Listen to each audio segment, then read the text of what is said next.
In this video, I'm going to show you how to test internet speed. For the best results, connect your device to the router with an Ethernet cable. And you will get better results if you are close to your router. Also, close any programs or applications that are using an internet connection.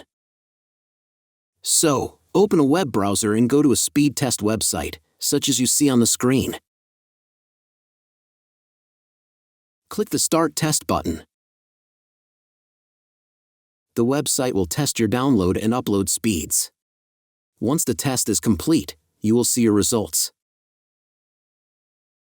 That's it. If you're not happy with your internet speed, or if you want to learn how to increase it, be sure to check out my other video on the topic, how to increase your internet speed.